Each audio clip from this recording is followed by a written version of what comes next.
Rockhopper here. 30 years ago, I would be underneath 100 feet of water. It's said that if current conditions persist, Lake Mead could become a dead pool in just a few years. I'm going to tell you what that is, and a whole lot more.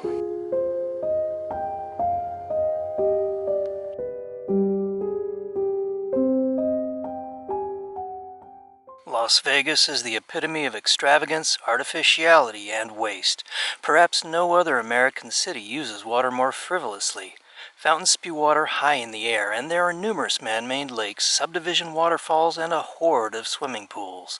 All of it baking under the Mojave Desert sun that skyrockets air temperatures to 115 degrees Fahrenheit and ground temperatures to 175 degrees Fahrenheit in summer, hot enough to cook an egg on the sidewalk.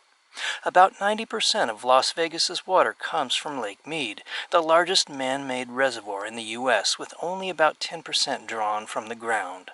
Situated in the Mojave, the driest desert in North America, this city of over 2.5 million people relentlessly sprawls like a fungus or uncontrollable cancer. It's been said that its perimeter extends outward in every direction by nearly a mile per year. Simply put, Las Vegas shouldn't even exist. When they built Hoover Dam, which impounds Lake Mead, they based the water flow of the Colorado on some of the wettest years ever, from 1910 through the early 1920s. Before the dams, the Colorado River ran freely some 1,450 miles from the Rocky Mountains of northern Colorado to the delta of the Gulf of California in Mexico. These days, the river rarely reaches the sea, drying out in an arid salt pan instead due to overuse. The Colorado River Compact of 1922 divvied up the water rights to several western states and categorized them. The upper basin is Colorado, Wyoming, Utah, and New Mexico.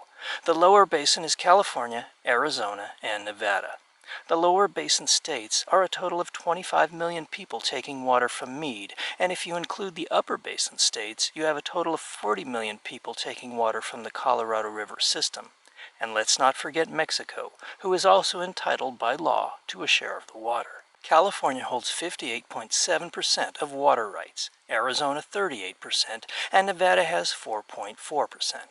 Since the signing of the compact, the allotments have remained in place, with the exception of a contingency plan signed in 2019, where all members of the compact agreed to take a slightly smaller percentage to fight drought conditions. Faced with a 23-year drought and the reality that 25 million people are sucking water from the lake with very large straws, the response from Las Vegas and other cities like Phoenix, Arizona, and St. George, Utah, isn't what you might think.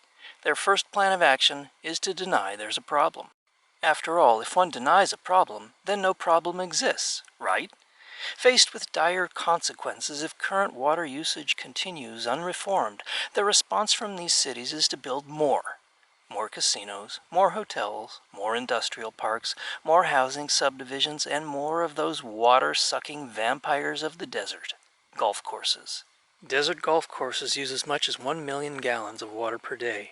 They like to say that they use reclaimed water on some of the golf courses, and maybe they do, but they don't want you to know that on a hot, windy day, of which there are many, much of that water from the sprinklers is lost. It simply blows away and evaporates. This is the new semiconductor plant being built on formerly pristine desert land at the edge of Phoenix, Arizona. Its sprawling footprint will probably cover about 4 square miles or more. And according to a professor at the University of Arizona, the water usage by it will be from 2 million to 4 million gallons per day. Manufacturing computer chips takes a lot of water which is termed ultra-pure water. Additionally, there will be more businesses, schools, and tens of thousands more houses built for the incoming workers. This will only create additional burden on an already strained water supply. Aside from all the sprawl, noise, traffic, crime, and loss of open space and wildlife, and the overall loss of quality of life that will come with it, what we'll have is a huge population in places where they shouldn't be to begin with. But in the short term, we'll have a robust economy, right? John Wesley Powell was the one-armed leader of the first expedition to explore the uncharted and unknown reaches of the Colorado River through Glen Canyon and Grand Canyon in 1869. Powell's arm was amputated due to being shot during the Civil War. After 3 months of grueling downriver travel in wooden boats unsuited for such ventures, and having a few of his men abandon the party along the way, Powell documented his journey and later wrote several books. He became the most iconic explorer of the Southwest's rivers and warned of the consequences should too many attempt to settle these arid lands. His advice to the U.S. government was that the West, more specifically the Southwest, was not a place to have large-scale settlement. Maybe we should listen to what his wisdom was. It says here that Powell's work stimulated interest in water conservation in the Southwest. Well, apparently not enough. Let's say this glass of water is Lake Mead. Now let's say each of these straws represents 1 million people sucking water out of the lake. When the rain comes, the lake can replenish itself without too much trouble. Now let's add 22 more straws to represent the 25 million people sucking water out of the lake. And let's decrease the rainfall. Well, you get the idea.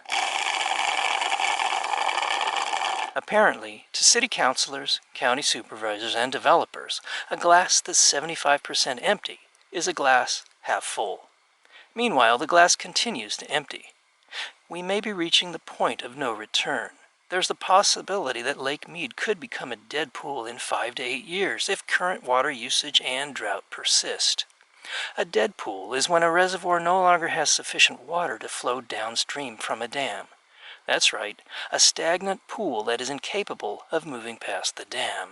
At what point does Lake Mead become a dead pool, and how close are we to that? I'll tell you in just a bit. There have been some ridiculous proposals to solve the southwestern water crisis. One is to divert some 20% of the water from the Mississippi River into a pipeline to fill Lake Mead. It's even more insane when you consider that the Mississippi River reached some of its lowest levels in history during 2021 and 2022, and barges were running aground in the middle of the river. Las Vegas has wanted to drain all the water from northern Nevada for decades so they can continue with unimpeded growth. Now they convince locals that they need to replace their lawns with desert landscaping such as cactus and then say the water saved is sufficient to approve new growth, effectively negating any progress in water conservation. Last year, the feds gave the lower basin states a year to come up with not only a water conservation plan, but also come up with a better plan on how to divvy up the water amongst themselves. What they came up with was nothing. Absolutely nothing. Now the feds have said that if they don't come up with something soon, they will step in and implement a plan of their own. This is sure to make the states bristle with contempt. Desperate times call for desperate measures. About 8 months ago, a decision was made to rescue Lake Powell, which seemed to make little sense, as many thought it better to send Lake Powell's water downstream to Mead, since Powell provided relatively little hydropower or water for cities and agriculture compared to Mead. As Powell's water rose, Mead's water declined. Saving Lake Powell was short-lived. Then a decision was made to release some water from Powell to Mead. Then, as both reservoirs drained, it was decided to release water from Flaming Gorge Reservoir in Wyoming, which is on the Green River, a tributary of the Colorado. So far, 1/3 of Flaming Gorge Reservoir water has been released to salvage the other 2. Currently, Flaming Gorge is near 66% a full pool, while Powell is at 22% and Mead at about 28%. While the building of Hoover Dam to create Lake Mead was to put men back to work during the Great Depression and to green the desert and create great cities where none existed, Powell serves little purpose and is really just a grandiose monument to a mindset of a different era, one of man versus nature. Lake Mead supplies hydropower to 1.3 million people. And now the ability to provide power is compromised due to the lowering lake level. Mead is currently producing 33% less power than it was. Lake Powell and Lake Mead have turbines at the bases of their dam, well below the surface of the reservoirs. Water flows through valves and intake towers in the reservoirs and is channeled through the turbines, making them spin to generate electricity. This system relies on what hydrologists call hydraulic head, the amount of liquid pressure above a given point. The higher the level of water above the turbines in Lake Powell and Lake Mead, the more hydraulic head they have and the more power they will generate. When the level in a reservoir approaches minimum power pool elevation, the turbines lose capacity to produce power as they start to take in air along with water and must be shut down before they are damaged. A reservoir that reaches this point usually has quite a bit of water left before it drops to dead pool. At 950 feet, the lake will become an inactive pool, which means that water can still be released from the dam, but hydroelectric production will cease. At 895 feet, Mead becomes a dead pool, whereby downstream releases from the dam will no longer be possible. Lake Mead has been hovering at the 1040-foot level for some time, which means that a 145-foot drop, which could possibly happen in less than 5 years, would render Mead a dead pool. Developers argue that by them building houses on agricultural land, they are conserving water because residential areas consume less than agricultural fields. But the majority of the development isn't taking place on the ag lands. It's taking place on the formerly unspoiled desert lands that had no human intrusion before. And there's truth that agriculture uses the majority of the allocated water. So let's suppose we cover all the ag land in housing subdivisions. Food independence would be compromised, subject to the whims of a fluctuating global market, increasing our reliance on imported food. And if the drought continues, as many say it could, what will be easier to do? Tell a few farmers to leave their fields fallow, or tell 35 million people they have to uproot and move elsewhere? It's been said that in the West, water is more precious than gold, and there's truth in that. Look beneath the surface of every water scheme in the West, and what you'll find is greed and corruption. John Wesley Powell warned of future water wars way back in the late 1800s. He touched off controversy by advocating strict conservation of water resources in the developing states and territories of the arid West. There is not enough water to irrigate all the lands, he advised at a Los Angeles Congress of Farmers and Developers in October of 1893. I tell you, gentlemen, you are piling up a heritage of conflict and litigation over water rights.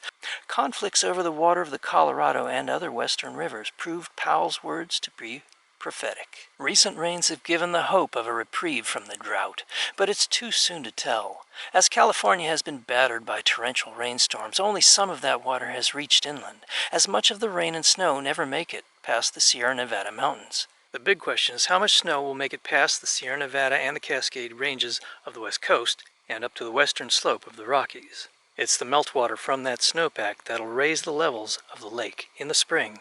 Besides, it may be a case of too little, too late. I have a crazy idea to conserve water. Let's listen to the wisdom of John Wesley Powell and implement a moratorium on growth. We don't need any more people in the desert. In 1930, when Hoover Dam construction began, the combined population of the lower basin states of California, Nevada, and Arizona was 6 million people. That's about the same amount of people that live in the Phoenix metro area combined with Tucson today. That's quite a contrast from the combined population of nearly 50 million people living in those states today. Throughout history, from cities in the Sahara to the Hohokam people of the American Southwest, desert cultures that once flourished have often failed. It's doubtful that we will let Las Vegas and other cities like Phoenix and Los Angeles become abandoned ghost towns, but we should come to the realization that Mother Nature is the ruling queen, and that we must have respect for the boundaries set by her. Instead of putting band-aids on the problem, maybe we need to look at the real problem. The problem isn't Mother Nature. The problem is us. Too many of us living in places we shouldn't be in the first place. We should have listened to Powell's assessment that this region is unsuitable for large-scale human habitation. We like to think ourselves so intelligent, but when it comes to desert water issues, we may find that we aren't even as smart as a wild desert jackass.